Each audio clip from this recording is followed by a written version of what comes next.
और अब खबरें विस्तार से। सबसे पहले बात कांकेर की करेंगे। माओवादियों ने कांकेर के पखांजूर नगर में अपनी मौजूदगी दर्ज कराते हुए शनि मंदिर के बाहर एक बैनर लगा दिया, पोस्टर लगा दिया।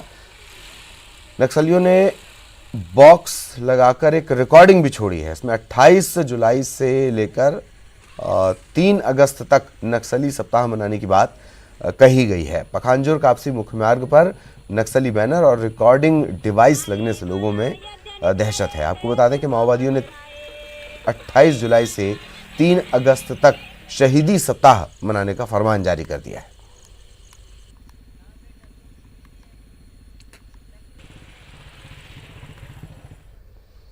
इधर नक्सलियों के शहीदी सप्ताह के ऐलान के बाद बस्तर रेंज के आईजी पी सुंदरराज ने बस्तर संभाग में सभी थाने, चौकियां, सुरक्षा कैंप में विशेष सावधानी बरतने के आदेश दिए हैं। संभाग के सभी थानों और सुरक्षा कैंपों को अलर्ट पर रखा गया है। इसके अलावा साउथ बस्तर के कमालूर, भांसी, कुमार साडरा ऐसे स्टेशन के इलाकों में रेल लाइन की सुविधा करने के निर्देश भी दिए गए हैं।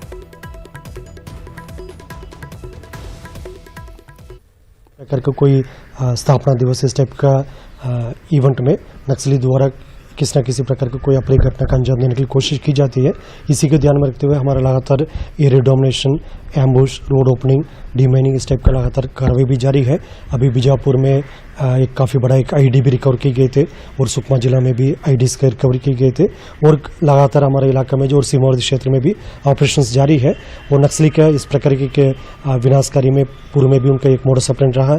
ये तमाम परिस्थिति को देखते हुए हमारे सभी कैंप्स को खासतौर पर डीआरजी, एसटीएफ, कोबरा और सीआरपीएफ, बीएसएफ, आईटीबीपी, एसएसबी सभी फोर्स का अलर्ट किए गए थे और आने वाले समय पूरा सतर्कता से काम किया जाएगा।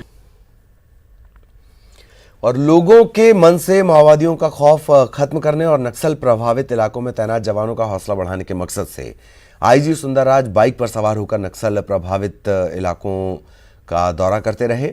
आईजी सुंदरराज बाइक पर सवार हुए, कंधे पर बंदूक लटकाई और सुकमा के धुर नक्सल प्रभावित इलाके पोलमपल्ली, चिंता गुफा, बुरकापाल ऐसे इलाकों में दिन भर गश्त करते रहे। इस दौरान आईजी ने सुकमा के कलेक्टर के साथ मिलकर उन इलाकों का भी दौरा किया जहां पर सड़क निर्माण का काम चल रहा है। आईजी इस इलाके में कुछ ग्रामीणों से भी मिले और इलाके के विकास को लेकर, शांति स्थापित किए जाने को लेकर सरकार के कामों की जानकारी दी।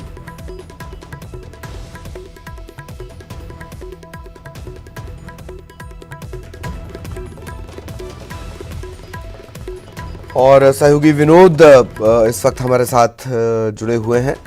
विनोद, ये ठीक भी है कि नक्सल मोर्चे पर अगर आईजी खुद पहुंचेंगे, मैदानी अमले को ऊर्जा तो मिलेगी, लेकिन नक्सली छटपटा रहे हैं अपनी मौजूदगी दर्ज कराने के लिए। विनोद, तो एक दिन पहले यानी आज 28 तारीख है और माओवादियों का शहीदी सप्ताह शुरू हो चुका है। उससे एक दिन पहले उन इलाकों में जहां पर आए दिन बारूद के धमाके गूंजते हैं, गोलियां चलती हैं और कब कहां पर मौत जो है आकर के खड़ी हो जाएगी किसी को नहीं मालूम होता। ऐसे इलाके में कल आईजी ने दौरा किया, करीब 5-6 घंटे तक उन इलाकों में बिताए। जवानों से उन्होंने परेशानी भी पूछी और इसके अलावा मोर्चे पर डटे रहने के लिए उन्होंने कहा। साथ ही जो आसपास के ग्रामीण हैं, क्योंकि अभी इस समय ये हो रहा है कि माओवादियों के खिलाफ कुछ ग्रामीण जो है लड़ाई लड़ रहे हैं। कई जगहों पर जिस तरह की जानकारी आ रही है कि ग्रामीणों ने स्मारक तोड़े हैं माओवादियों के, उनकी खिलाफत कर रहे हैं। तो एक अच्छे कदम है, कह सकते हैं, माओवाद को खत्म करने के लिए।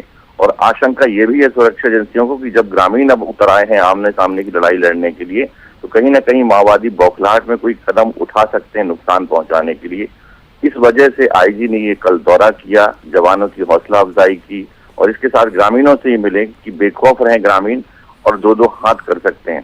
तो ये पूरा उनका दौरा था 6-7 घंटे का, क्योंकि आमतौर पर होता है कि बड़े अधिकारी जो हैं वो अपने दफ्तरों में बैठकर ही दिशा निर्देश देते हैं, लेकिन कल इस भ्रम को उन्होंने तोड़ा है और वो करीब 5-6 घंटे तक उन इलाकों में रहे। तो ऐसे में ये कहा जा सकता है एक बहुत बड़े अधिकारी संभाग स्तर के जो वहां पर पहुंचते हैं, तो निश्चित तौर पर ये बड़ा नया कदम होगा माओवाद के खिलाफ की लड़ाई के लिए।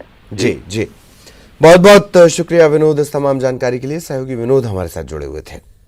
ब्रेक के बाद रायपुर से बड़ी खबर। प्रदेश में कोरोना का कहर लगातार जारी है। 24 घंटे में 367 नए मरीज मिले हैं। रायपुर में सबसे ज्यादा 179 मरीज मिले हैं। बिलासपुर में 72 नए कोरोना संक्रमण के मामले सामने आए। 24 घंटे में 2 लोगों की कोरोना के चलते मौत भी हुई है।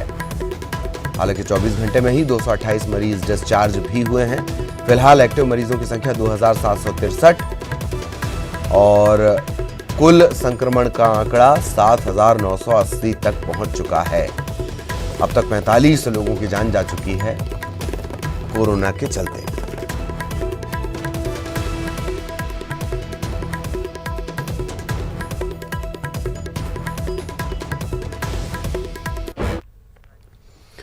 और कोरोना के लगातार बढ़ते मामलों के बाद राज्य सरकार ने लॉकडाउन को बढ़ाने का फैसला लिया है। सीएम आवास में मंत्रियों के साथ हुई बैठक में आवश्यक जिलों में लॉकडाउन की अवधि को 7 से बढ़ाकर 15 दिन कर दिया गया है। इसके तहत अब प्रदेश के जिलों में 6 अगस्त तक लॉकडाउन रहेगा। आपको बता दें कि बीते 3 दिनों में 1000 से ज्यादा नए मरीज सामने आ चुके हैं और उसके बाद व्यवस्थाओं को लेकर लगातार सवाल खड़े हो रहे हैं।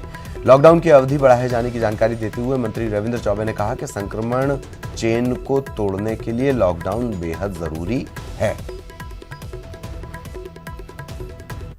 लॉकडाउन की अवधि बढ़ना ही चाहिए। अब इसको लगातार लगभग 15 दिन का मतलब 6 तारीख तक करने के संबंध में निर्णय लिया गया और जिलाध्यक्षों को निर्देश दिया गया कि जहां जहां इस प्रकार से प्रकरण बढ़ रहे हैं वहां तत्काल इस प्रकार के रोकथाम की कार्यवाही करें। नंबर 1। दूसरा, समीक्षा की गई कि रायपुर दुर्ग जहां सबसे ज्यादा हॉटस्पॉट बना हुआ है और बेड की जरूरत हो सकती है, उसके लिए जिला प्रशासन के साथ कहां कहां कितना किस प्रकार से और बेड की आवश्यकता होगी, इस बारे में पूरी समीक्षा की गई।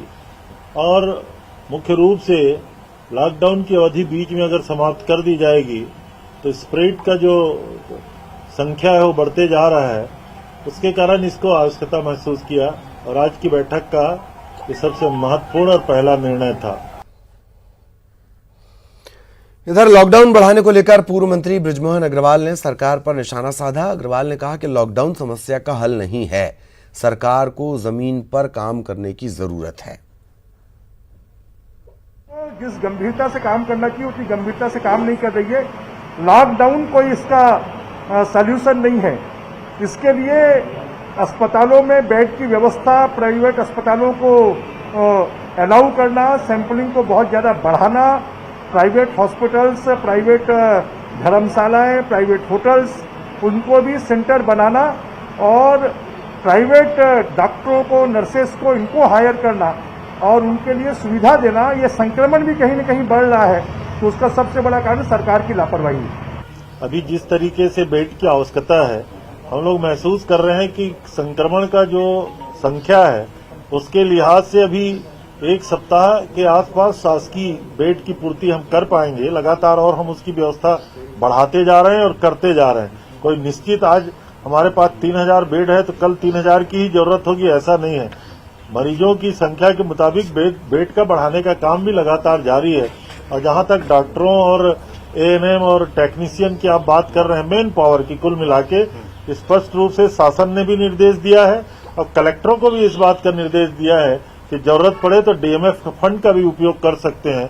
इसके लिए धन राशि की कोई कमी नहीं आएगी।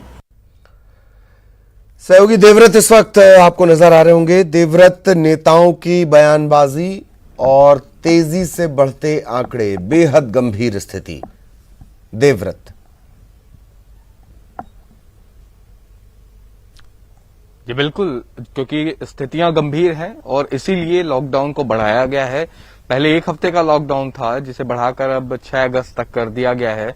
और वो जिले जहां से सबसे ज्यादा मरीज निकल करके सामने आ रहे हैं, राजधानी रायपुर समेत बिलासपुर और दुर्ग हैं, जो कि अभी लगातार जहां से मरीजों की संख्या बढ़ती जा रही है और ये सरकार के लिए भी बड़ी चुनौती है और इसलिए लॉकडाउन फिलहाल बढ़ा दिया गया है। लेकिन स्थिति ये भी है कि आने वाले समय में 2 त्योहार भी हैं, ईद और राखी का त्योहार भी इस बीच पड़ना है और ऐसे में लोगों को खासी दिक्कतों का सामना करना पड़ सकता है। हालांकि अभी रायपुर में ही मैं बता दूं आपको कि जिला प्रशासन ने 2 दिनों तक के किराना की दुकान खोलने की अनुमति दी है। अभी तक के तमाम सारी चीजें जो थी, केवल एसेंशियल जो चीजें हैं, जरूरी चीजें हैं, उनको छोड़ करके जो किराने की दुकानें थी वो भी बंद थी। लेकिन कल से 2 दिनों तक के किराने की दुकान खोलने की अनुमति 4 घंटे के लिए मिली है। तो इसमें राहत के बजाय परेशानी ज्यादा होगी, क्योंकि एक साथ भीड़ फिर एक बार दुकानों की तरफ बढ़ेगी। और बात रही व्यवस्थाओं की, तो लगातार व्यवस्थाओं पर सवाल उठ ही रहे हैं, क्योंकि मरीजों की संख्या जिस तरह से बढ़ी है, अस्पताल में बेड कम पड़ गए, बेड कम, और कई मरीज ऐसे हैं जिनको काफी देर तक के एम्बुलेंस लेने नहीं पहुंच रही है, और इसलिए सिटी बस तक अधिग्रहित करनी पड़ी है सरकार को। ऐसे में विपक्ष को मौका मिल जाता है सरकार पर निशाना साधने का, और शायद इसलिए बृजमोहन अग्रवाल अब भी बयान दे रहे हैं कि लॉकडाउन जो है वो समस्या का हल नहीं है, बल्कि व्यवस्थाएं मजबूत करने की जरूरत है। और व्यवस्थाएं मजबूत करने की जरूरत है भी, क्योंकि जिस तरह से मरीजों की संख्या बढ़ी है, कहीं ना कहीं ये चीजें तो लगातार बढ़ी है। ये बात वही निकल कर आ जाती है कि ओवर कॉन्फिडेंट होना कभी कभी भारी पड़ जाता है, फिर चाहे वो अफसरों का हो या नेताओं का हो। बहुत बहुत शुक्रिया आपका देवव्रत, इस तमाम जानकारी के लिए। सहयोगी देवव्रत हमारे साथ जुड़े हुए थे। इसी के साथ इस बुलेटिन में इतना ही। नमस्कार।